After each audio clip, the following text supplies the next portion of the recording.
$142.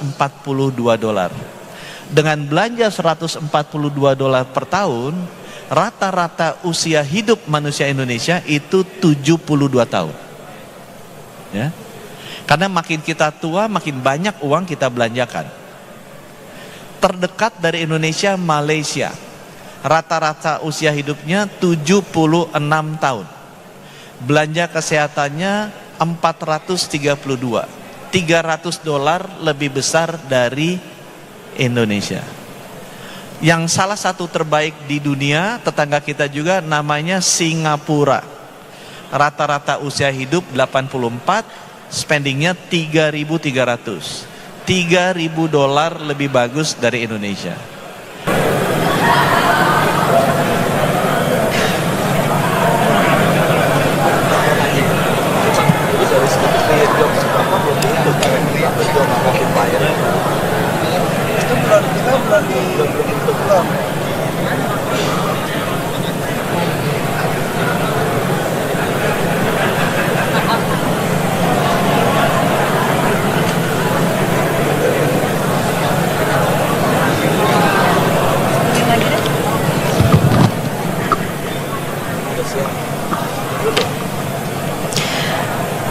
Kami persilahkan kepada Bapak David Utama, WKU Kesehatan, untuk bisa memandu jalannya diskusi kita pada hari ini bersama dengan Pak Menteri Kesehatan Budi Gunadi Sadikin. Waktu dan tempat kami persilahkan.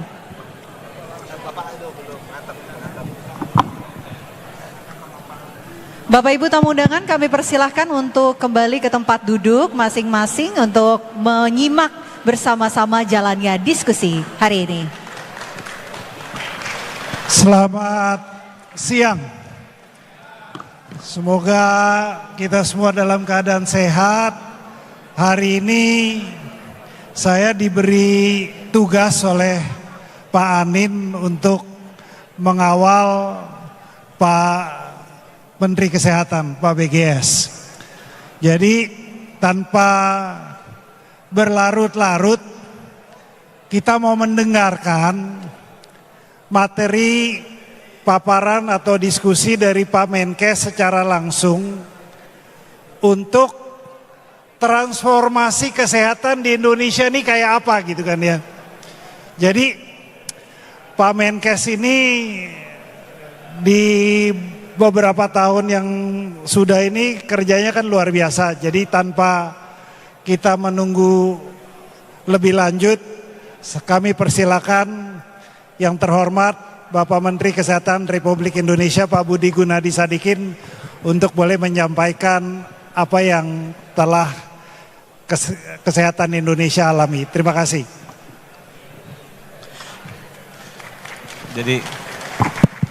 Jadi teman-teman Kadin, ini Pak Anin sahabat saya, sahabat lama. Ini juga ada Hotasi, teman seangkatan. Sama-sama Pak Purbaya juga teman seangkatan gitu ya. Teman-teman, Assalamualaikum warahmatullahi wabarakatuh. Saya pendek-pendek aja ya, hanya ada 3 slide. Intinya nomor 1, bagaimana sektor kesehatan bisa berkontribusi ke 8% GDP growth targetnya Pak Prabowo. Dan bagaimana Kadin bisa berperan di sana. Nomor 2, ini PR-nya Pak David nih. Bagaimana sektor kesehatan bisa menciptakan lapangan kerja sebanyak-banyaknya yang masih dihitung sama Pak David. Ya. Mati presentasinya, bisa nggak dilihatin slide-nya coba, ditampilkan slide-nya coba. Kiki, slide-nya dikeliatin, mana sih Kiki itu nggak liatin? Slide-nya tadi dilihatin ya. Coba liatin. Jadi, tadi udah keluar tadi, boleh nggak dilihatin? Kiki cepat dilihatin. Ya, jadi teman-teman, belanja kesehatan setiap tahun itu 640 triliun. Nah, angka itu mesti dihafal. Karena teman-teman Kadin suka sama angka kan? Tumbuhnya setiap tahun dalam 10 tahun terakhir itu 9-11%. Jadi nomor 1 tuh, pertanyaan Bapak Prabowo kan, gimana kita bisa tumbuh 8%? Sekarang kan 8%, oh investasi sekian, kerja keras, berdoa, segala macam. Kita harus pilih sektor-sektor yang bisa tumbuh di atas 6%. Dan sektor kesehatan itu belanjanya 9-11, historical. Kenapa kok kontribusinya begitu dihitung jadi GDP nggak sebesar itu? Karena banyak sekali yang import. Sehingga GDP growth-nya tidak terjadi di Indonesia, tapi terjadinya di luar negeri. Itu sebabnya permintaan saya ke Kadin, Pak Anin, kalau Kadin bisa bantu membuat pabrik-pabrik, kan orang-orang Kadin sukanya dagang. Saya kan yang Pak Bangkir, jadi tahu lah, dagang cepat gitu kan. Tapi kalau dia bisa bantu membangun, belum keluar, bantu membangun pabrik-pabrik agar produksinya bisa dilakukan di dalam negeri, itu bisa meningkatkan kontribusi sektor kesehatan ke GDP. Bisa dipasang di screen-nya nggak yang besar? Mas keluar, di screen belakang belum keluar. Screen belakang belum keluar, udah keluar. Problem IT.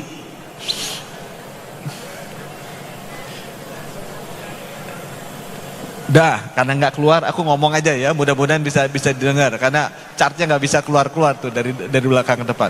Jadi tumbuhnya 640 triliun, dari 640 triliun itu tumbuhnya 9-10%. Kenapa nggak bisa ini translate jadi GDP 9-10%? Karena sebagian besar banyak impor. Jadi kalau mau dia tumbuh 9-10%, dia harus dibikin pabriknya di dalam negeri. Kita udah kerjasama sama Kadin, sama Pak David nih, ya. Kita udah kerjasama sama Kadin, sama Pak David untuk bisa merincikan produk-produk apa yang kita konsum paling banyak dan produk-produk apa saja yang masih diimpor. Datanya sudah ada, papernya bikin bersama antara Kementerian Kesehatan sama Kadin. Sekarang tinggal list itu kita share ke teman-teman Kadin. Mau yang mana? Ya. Tuh ya. Jadi sekitar 640. Tahun 2025 feeling saya 641 triliun. Naiknya tuh sekitar 10 tahun terakhir compoundednya 9-11%. Ya. Kenapa tidak kontribusi kesehatan sektoral GDP growth-nya 9-10%? Karena sebagian besar masih import. Sehingga 9-10% belanja ini keluarnya di luar negeri. Di Indonesia cuma 3%-an sampai 4% sektoral GDP growth untuk kesehatan. Jadi sekali lagi Pak Anin, kalau pengen ngomong ke Pak Prabowo, konkret bisa 8%. Nah teman-teman Kadin garap itu sampai produksinya di dalam negeri. Karena kalau produksi yang terjadi di dalam negeri, economic numbers-nya, happening-nya di dalam negeri. Dan ini konsumsinya sudah pasti terjadi, karena udah dibeli. Ini nggak usah bingung-bingung marketing segala macam, berapa sih terjadi. Tinggal produksinya terjadi di dalam negeri. Ya, supaya 9%, 8% kontribusi harusnya bisa. Walaupun kesehatan mungkin cuma 3% dari overall, tapi kalau ada satu sektor di atas 8%, itu yang diinginkan oleh Pak Prabowo. Nah, catatan kedua sesudah ini buat teman-teman Kadin. 640 triliun itu dibagi 3 subsektor di kesehatan. Rata-rata sama. Kalau di Indonesia agak beda-beda dikit ya. Tapi kalau di seluruh dunia itu sama. Sepertiganya untuk sektor farmasi, obat-obatan. Sektor keduanya untuk sektor alat kesehatan. Sektor ketiganya sektor rumah sakit atau layanan kesehatan. Jadi tempatnya Pak David nih, di rootnya Siloam, itu kira-kira marketnya sepertiga dari sini. Ya, yang punya farmasi Kalbe, Temposcan, Sanbe, itu sepertiganya lagi. Alat kesehatan Siemens, GE, Philips, sepertiganya lagi. Jadi masing-masing size-nya itu sekitar 210-an, 215 triliun. Yang menarik apa? Angka ini adalah angka Indonesia, di mana belanja per kapitanya tuh kalau 630 triliun dibagi 282 juta orang, keluarnya angkanya di sekitar 140 dolar, 2,2 jutaan. Kenapa angka ini penting buat teman-teman Kadin? Karena Indonesia belanjanya sekarang negara orang-orang Indonesia mampunya baru segitu, $142. Dengan belanja $142 per tahun, rata-rata usia hidup manusia Indonesia itu 72 tahun. Ya. Karena makin kita tua, makin banyak uang kita belanjakan. Terdekat dari Indonesia, Malaysia. Rata-rata usia hidupnya 76 tahun. Belanja kesehatannya 432. $300 lebih besar dari Indonesia. Yang salah satu terbaik di dunia, tetangga kita juga, namanya Singapura. Rata-rata usia hidup 84, spendingnya 3.300. $3.000 lebih bagus dari Indonesia. Kenapa angka ini saya mau ngomong ke teman-teman Kadin? Teman Kadin kan bisnismen semua kan? Bisnismen kan investasi buat jangka panjang kan? Jadi saya mau bilang nih, Pak Hotasi sama saya usianya dekat-dekat, 61 tahun, gitu kan? Di Indonesia kategori lansia. Tapi Pak Hotasi sama saya masih olahraga, nggak sehebat Mas Anin, tapi kita olahraga lari masih berani sama Mas Anin. Kita masih berani kita lari sama dia kan, jauh-jauhan. Artinya apa? Artinya usia harapan hidup di Indonesia naik dong. Kalau dalam 5 tahun ke depan kita ke Malaysia aja 76. Logikanya kan kita belanjanya kayak Malaysia kan, $300 lebih, 432 dibanding 120. $300 kali 280 juta akan ada potensi revenue $84 miliar. 1.200 triliun tambahan dari ini. Nah itu orang-orang Kadin mesti denger tuh. Kalau 5 tahun lagi kita menua kayak Malaysia, belanjanya lebih banyak, saya sama Pak Hotasi belanjanya kesehatan lebih banyak, angka itu naik dari 600 ke 1.800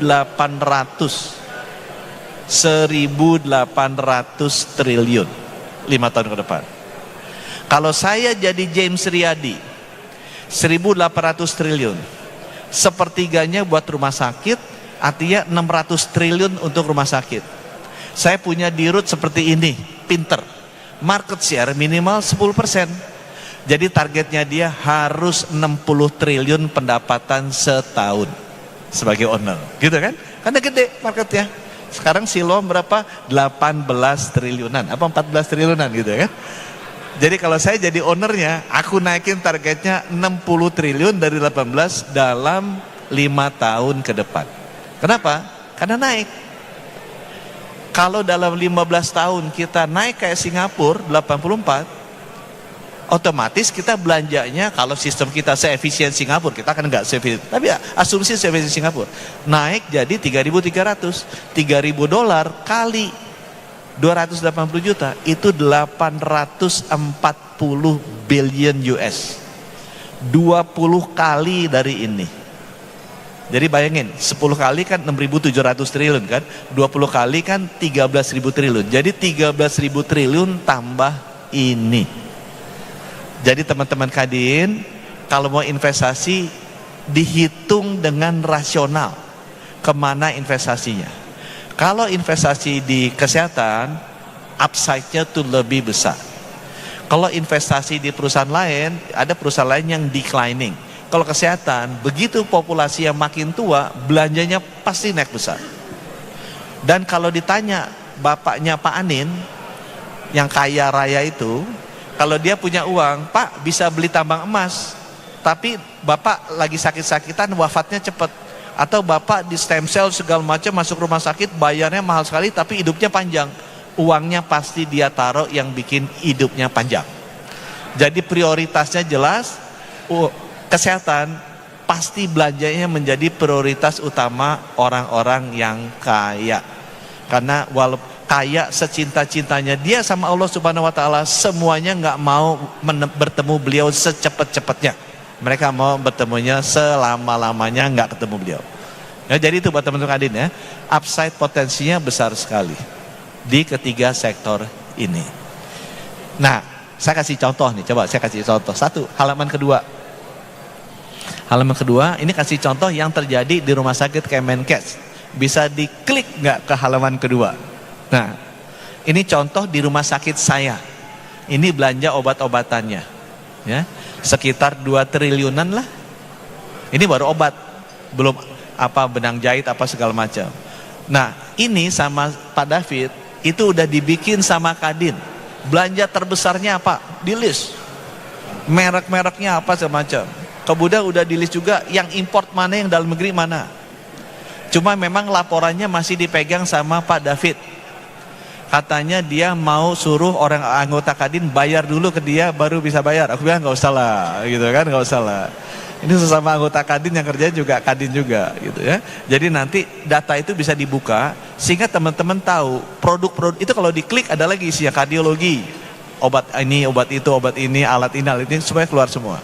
Ya, sehingga dengan demikian teman-teman bisa tahu mana yang paling banyak dibelanjain. Jadi kalau bikin produk udah nggak usah aneh-aneh deh, yang belanjanya udah jelas, gitu ya. Ada di beliau, laporannya udah ada, belum mau diluncurkan karena menunggu Pak Anin pulang, karena waktu itu Pak Anin belum pulang, belum ketemu sama Pak Erlangga, mau present ke depan Pak Erlangga supaya diumumin sehingga semua anggota Kadin bisa dapat, dia bisa lihat opportunity-nya bangunnya mau di mana, gitu ya.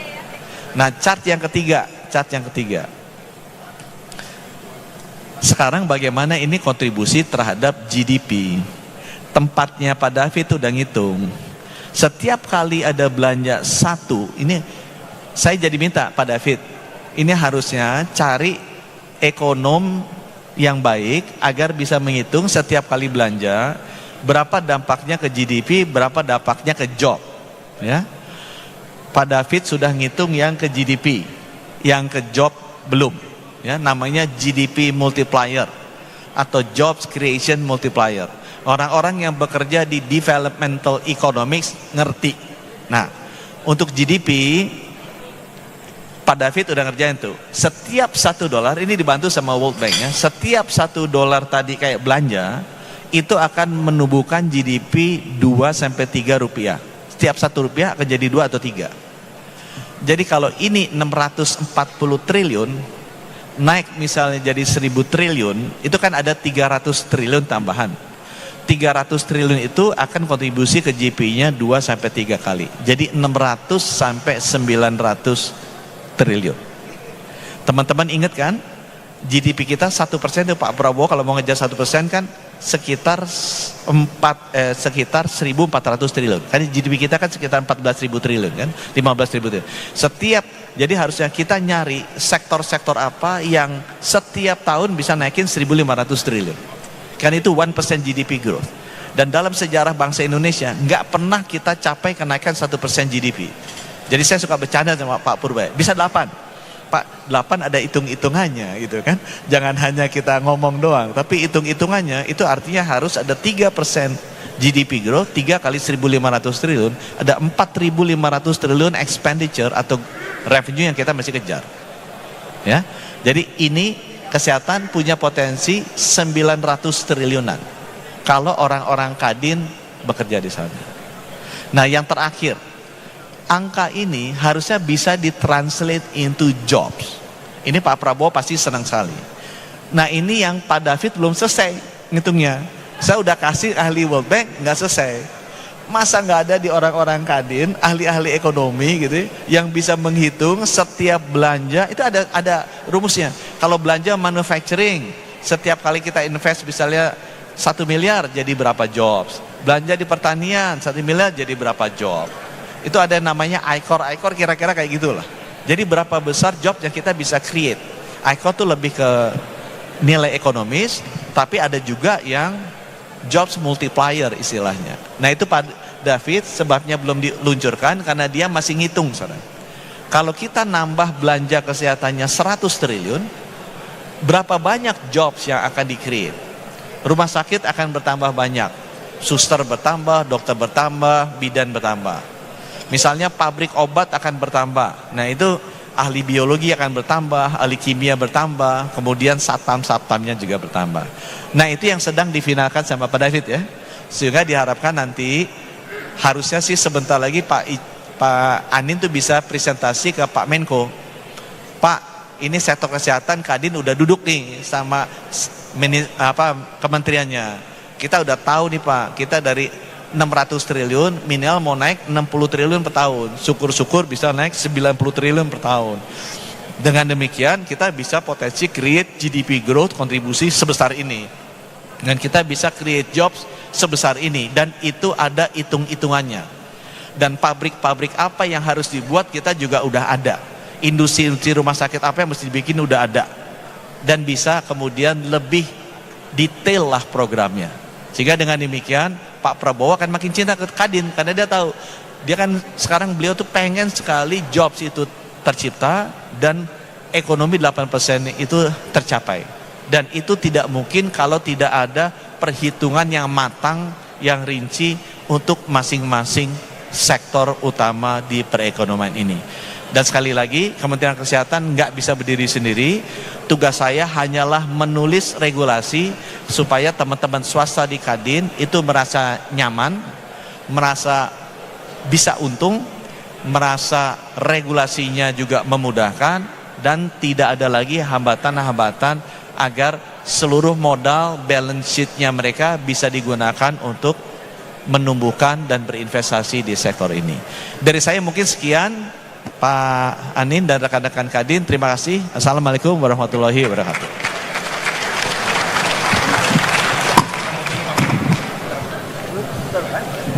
Oh, ya. Sini Pak. Ini.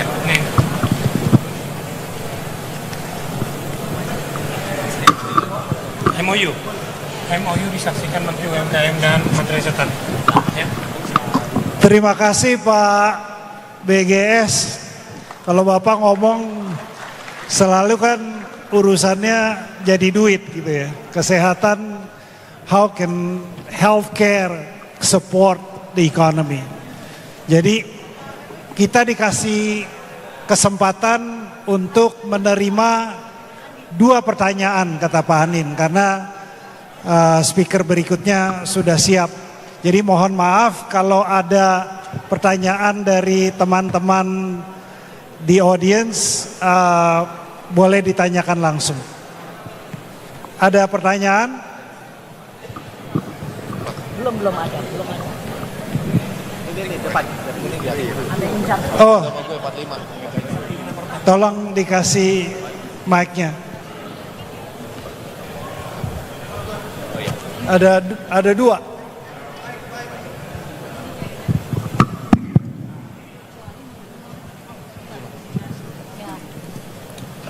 Selamat siang Pak Menteri Budi Gunawan. Pak, kita ini ada masalah sama BPJS nih Pak. What should we do gitu Pak. Terus melibatkan pengusaha Pak. Apa yang bisa dilakukan gitu.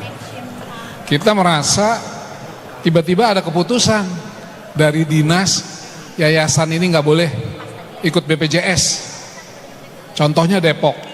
Suruh pindahin gitu loh Pak jumlahnya, padahal kita menolong maksudnya untuk pelayanan ini tidak mudah karena dulu di daftarnya bebas Pak Menteri.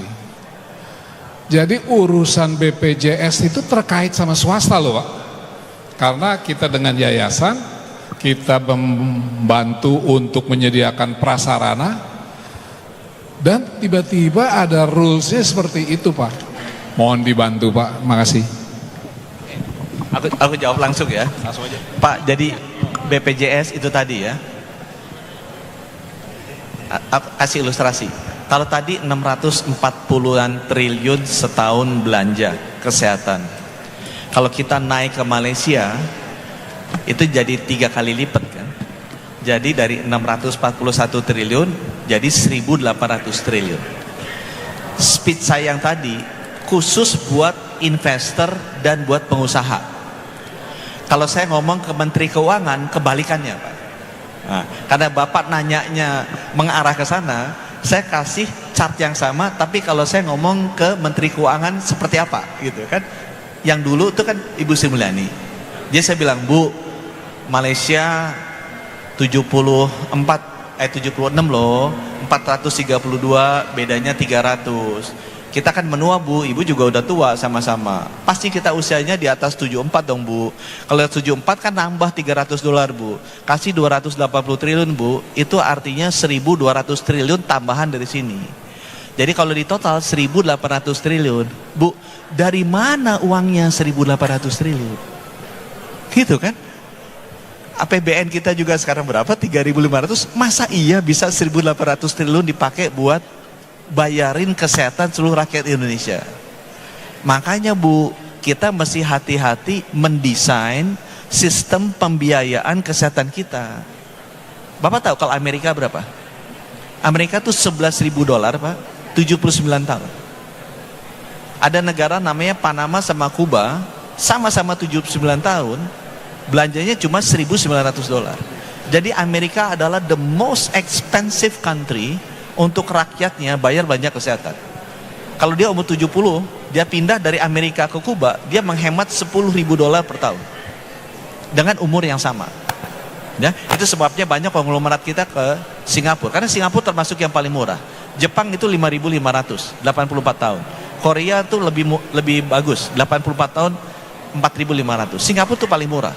Singapura itu paling murah. Nah, sekarang yang saya mau sampaikan Pak, negara nggak akan mampu bayar ini Pak. Kalau ini nanti jadi Malaysia kan jadi 1.800 triliun. Negara tuh nggak makan kuat. Jadi kita mesti desain sistemnya. Nah, di seluruh dunia, kalau ini kan cash flow Pak, ini real cash flow yang keluar setiap tahun ini cash flow jangka pendek ini. Ya. Gimana caranya satu sistem bisa mengendalikan resiko cash flow? Kalau saya di perbankan, di keuangan, ada satu tools, ada satu mekanisme yang namanya asuransi, gitu kan?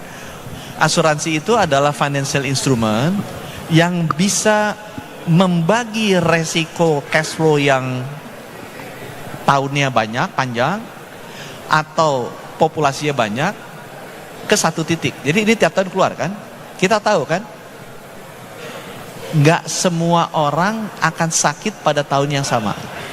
Saya sama Pak Hotasi sakitnya setahun 2 kali. Pak Anin karena masih muda sakitnya 2 tahun sekali. Gitu kan? Jadi kebutuhan cash flow-nya Pak Anin dan saya berbeda dari sisi frekuensi waktu. Kedua, nggak mungkin semua orang yang ada di sini tiba-tiba sakit semua. Enggak kan? Pasti yang sakit mungkin cuma 5% atau 6%. Jadi yang kedua, ada juga cash flow itu resikonya nggak mungkin terjadi ke seluruh populasi. Jadi konsepnya asuransi kesehatan, kalau cash in-nya bisa masuk dari seluruh populasi, bisa masuk sepanjang 10 tahun, kita punya kewajiban yang sangat tinggi, misalnya sakitnya parah, di orang-orang tertentu, di tahun tertentu, itu bisa ditanggung dengan prinsip asuransi ini. Itu sebabnya Pak, yang saya mau lakukan, ini jadi agak teknis, saya mau memperbesar porsi asuransi di sana. BPJS itu coba yang warnanya merah Pak, 30%. Swasta itu yang warna di atasnya, 5,4%, 35%. Saya mau naikin itu jadi 90%. Jadi yang mau bikin asuransi kesehatan is a good business. Dari 35% yang merah sampai yang biru, kita mau naikin 90%. Kenapa? Ada 2 alasan. Satu, ini sistem yang akan membuat pembiayaan kesehatan itu sustainable. Kalau nggak kayak di Amerika, nggak bakal kuat. Anggarannya diveto, dia bikin Medicare, akhirnya diveto balik. Karena terlampau besar. Padahal ini jiwanya manusia kan, harus pakai sistem asuransi. Nah, coba catatan keduanya, saya mau BPJS itu 60-70%. Kenapa? Ini menjawab Bapak. Pak, BPJS selain dia mengendalikan resiko cash flow, dibagi berdasarkan populasi, dibagi berdasarkan waktu, dia tugasnya satu nih. Ini nggak semua orang Kadin senang, termasuk tempatnya beliau. Tugasnya dia adalah untuk menekan harga.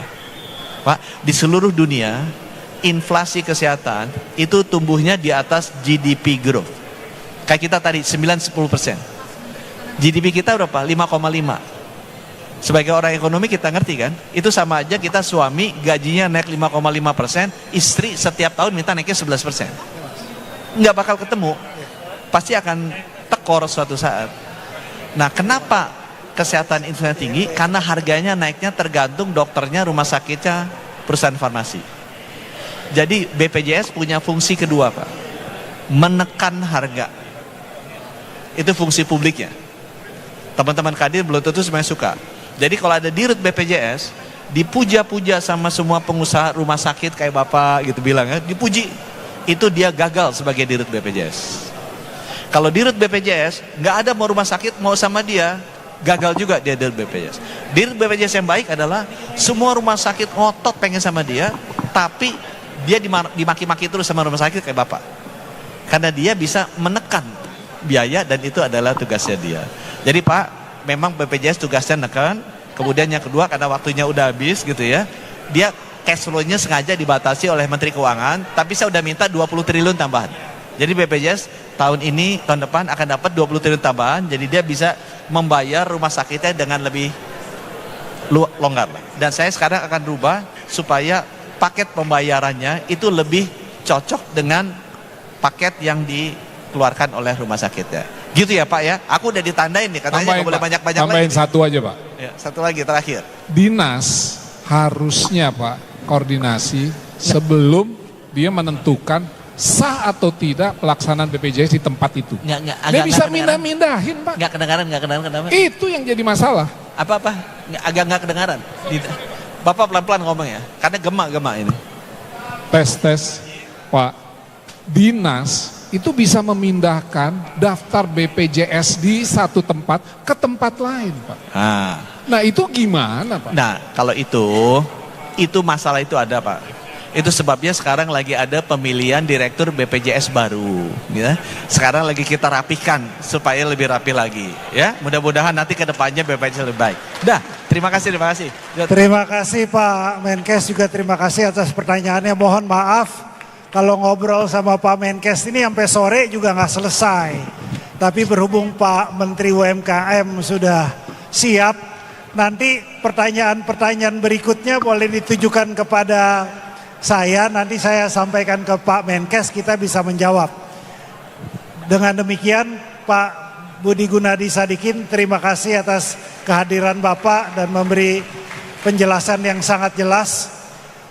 Kita tepuk tangan dulu buat Pak Menkes. Diskusi dulu. Langsung ke Terima kasih.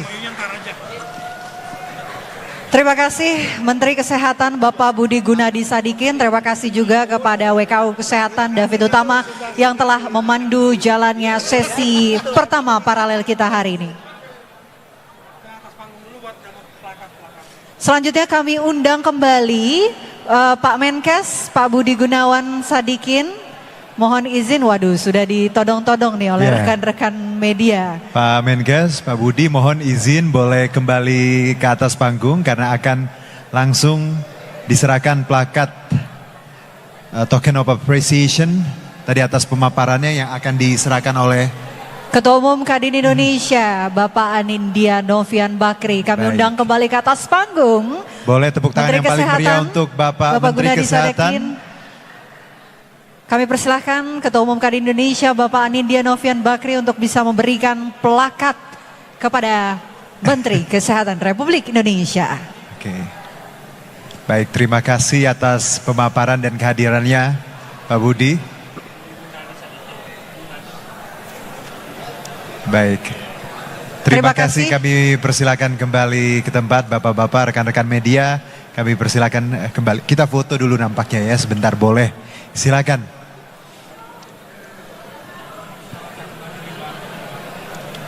Ya, masih dalam rangkaian Rapat Pimpinan Nasional 2025 Kadin Indonesia. Dan baru saja kita saksikan sesi bersama Menteri Kesehatan Bapak Budi Gunadi Sadikin yang tadi memaparkan hal-hal terkait termasuk salah satunya BPJS Kesehatan dan kaitannya dengan para penerima dan juga pengusaha. Tenang aja, ini baru sesi paralel pertama. Subscribe, share, like, and comment. Subscribe, share, like, and comment. Subscribe, share, like, and comment. Subscribe, share, like, and comment. Subscribe, share, like, and comment.